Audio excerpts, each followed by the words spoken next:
Monsieur Bertrand Pancher.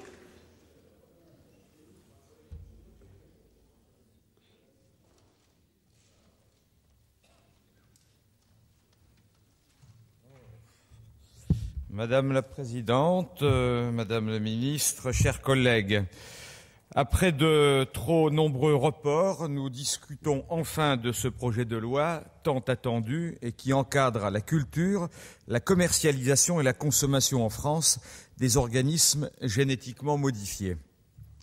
Ce sujet de société est très sensible dans notre pays. Ce n'est pas le cas dans beaucoup d'autres qui en cultivent depuis longtemps et où le débat semble beaucoup plus apaisé. La question des OGM ne laisse pas insensible en France. Elle déchaîne des passions, les multiples articles de presse, reportages télévisés, opérations de coups de poing et même l'intensité de nos débats ce soir nous interpellent quasi quotidiennement. Ces mêmes questions et inquiétudes ont été formulées lors des travaux de l'atelier consacré aux OGM lors du Grenelle de l'environnement. Le texte adopté en février dernier par nos collègues sénateurs que vous nous soumettez à la discussion nous permet de poser clairement les termes de la problématique des OGM, de débattre de cette technologie et de la trancher. On peut d'abord se féliciter du contenu de ce texte, et je salue d'ailleurs Antoine Hertz, notre rapporteur, pour son travail remarquable et sa pédagogie sur cette délicate question. Le sujet n'est pas facile.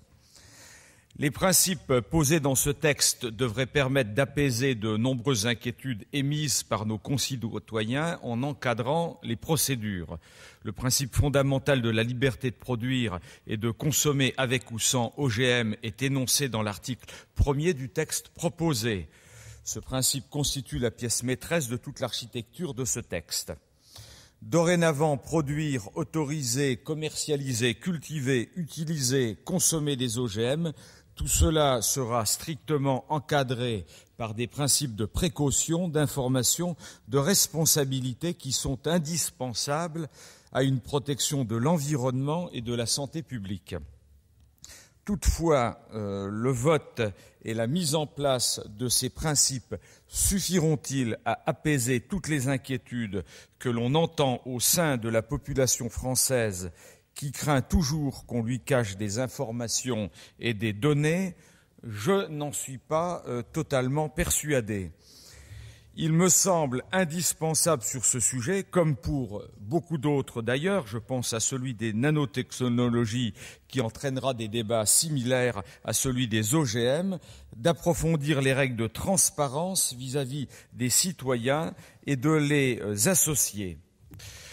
Si le chapitre 3 du texte édicte certaines règles, la transparence pourrait peut-être encore aller plus loin. C'est dans cet esprit que j'ai déposé une quinzaine d'amendements qui visent à mieux renforcer l'information et la consultation du public afin qu'il comprenne mieux et donc accepte mieux ces produits génétiquement modifiés. Et le cas échéant, qu'il puisse également émettre des recommandations. Cette meilleure information du public est souhaitée par le Président de la République qui a indiqué le 25 octobre dernier, lors des conclusions du Grenelle de l'environnement, qu'il faut créer un droit à la transparence totale des informations environnementales et de l'expertise. Je pense donc que nous pouvons aller plus loin sur ce sujet. Instaurer de nouvelles règles de gouvernance sur les OGM au travers de ce texte montrerait notre volonté de mettre en place une culture de la transparence tant attendue par tous les acteurs et qui a prévalu lors du Grenelle. Je suis personnellement convaincu que comme tous ces sujets liés à la santé et à l'environnement, vecteurs de controverses, nous ne réussirons pas à réconcilier les citoyens et les décideurs sans une appropriation collective des décisions. Cette appropriation passe certainement par une bonne maîtrise scientifique et une excellente information. Croire que cela suffit est cependant un leurre. La communauté scientifique ne nous apaisait-elle pas après Tchernobyl ? Il faut veiller à associer les acteurs de la société civile afin de concrétiser le principe de précaution, mais il faut aussi veiller à renforcer la transparence et surtout à faire participer toutes les populations concernées. Notre projet de loi en l'état ne permet pas suffisamment de le faire sur ce plan précis. Nous devons tous être convaincus que nous ne pourrons jamais plus prendre de décisions en matière de santé et d'environnement comme nous le faisions il y a encore une vingtaine d'années.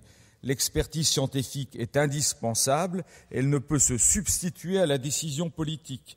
La décision politique est centrale, mais elle ne peut pas faire abstraction de la participation éclairée des personnes concernées par nos décisions. L'ignorer, c'est prendre le risque que le fossé entre l'opinion publique et les décideurs s'élargisse. C'est accepter que 75% de nos concitoyens refusent les OGM, alors que 90% d'entre eux ne savent pas de quoi il s'agit. C'est la négation de l'intelligence collective.